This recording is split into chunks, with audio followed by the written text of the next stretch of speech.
بسم الله الرحمن الرحيم. اللهم صل على محمد وآل محمد.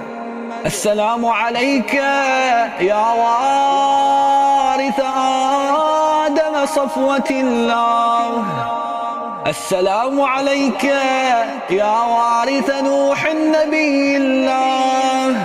السلام عليك يا وارث إبراهيم خليل الله. السلام عليك يا وارث موسى كليم الله. السلام عليك يا وارث عيسى روح الله.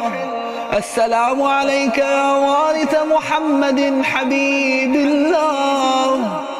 السلام عليك يا وارث أمير المؤمنين عليه السلام. السلام عليك يا ابن محمد المصطفى. السلام عليك يا ابن علي المرتضى. السلام عليك يا ابن فاطمة الزهراء. السلام عليك يا ابن خديجة ذي الكبرى. السلام عليك يا ثار الله وابن ثاره والوتر الموتور. أشهد أنك قد أقمت الصلاة وآتيت الزكاة وأمرت بالمعروف ونهيت عن المنكر وأطعت الله ورسوله حتى أتاك اليقين.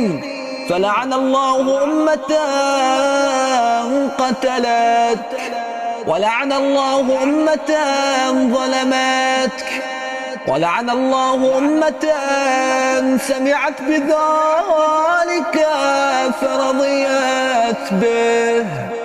يا مولاي يا أبا عبد الله، أشهد أنك كنت نورا في الأصلاب الشامخة والأرحام المطهرة. لم تنجسك الجاهلية بأنجاسها، ولم تلبسك من مدلهمات ثيابها.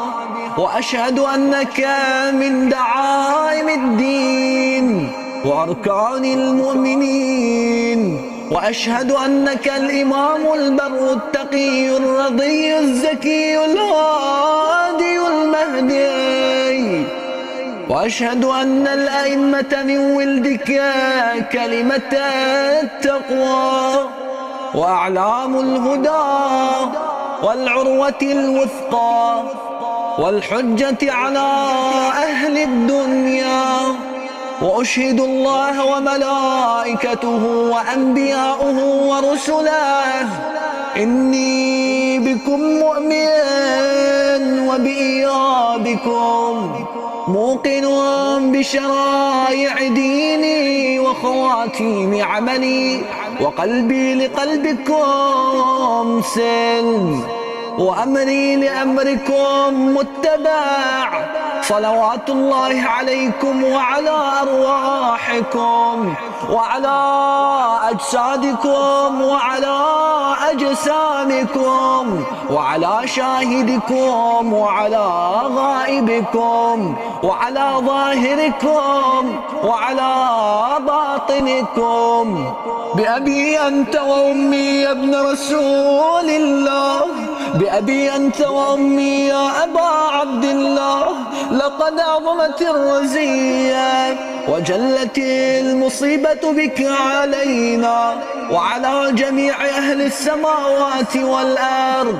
فلعن الله أمة أسرجت وتهيأت لقتالك. يا مولاي يا أبا عبد الله، قصدت حرمك وأتيت إلى مشهدك. أسأل الله بالشأن الذي لك عنده وبالمحل الذي لك لديه أن يصلي على محمد وآل محمد، وأن يجعلني معكم في الدنيا والآخرة.